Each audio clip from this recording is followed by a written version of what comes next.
এই জাহাজটাকে বলা হয়েছিল এটা কখনো ডুববে না, কিন্তু প্রথম যাত্রাতেই হাজার হাজার মানুষকে নিয়ে সমুদ্রে তলিয়ে যায়।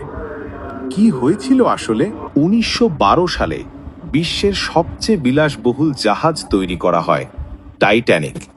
এটা এতটাই উন্নত ছিল যে সবাই ভাবত এটা ডুবানো অসম্ভব, কিন্তু বাস্তবতা ছিল সম্পূর্ণ উল্টো। এই জাহাজটি তৈরি করে হোয়াইট স্টার লাইন কোম্পানি। এটা ছিল সেই সময়ের সবচেয়ে বড় জাহাজ।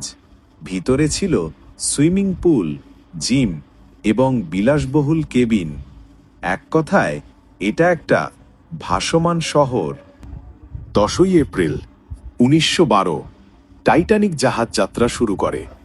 জাহাজে ছিল আনুমানিক 2200 যাত্রী। সবকিছু ঠিকঠাকই চলছিল, কিন্তু কেউ জানতো না সামনে অপেক্ষা করছিল এক ভয়ঙ্কর বিপদ। 14ই এপ্রিল রাত, হঠাৎ সামনে দেখা যায় একটা বিশাল আইসবার্গ। চেষ্টা করা হয় জাহাজ ঘোরানোর, কিন্তু দেরি হয়ে যায়।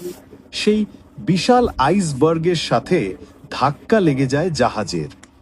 ধীরে ধীরে জাহাজে পানি ঢুকতে থাকে।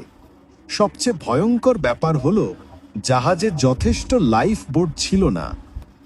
মাত্র 2 ঘন্টা 40 মিনিটে জাহাজে পানি পূর্ণ হয়ে মাঝখান থেকে 2 অংশে ভেঙে গিয়ে টাইটানিক ডুবে যায়। এই দুর্ঘটনায় প্রায় 1500 মানুষ মারা যায়। টাইটানিক আমাদের শেখায়, প্রযুক্তি যত উন্নত হোক, প্রকৃতির সামনে মানুষ সব সময় দুর্বল।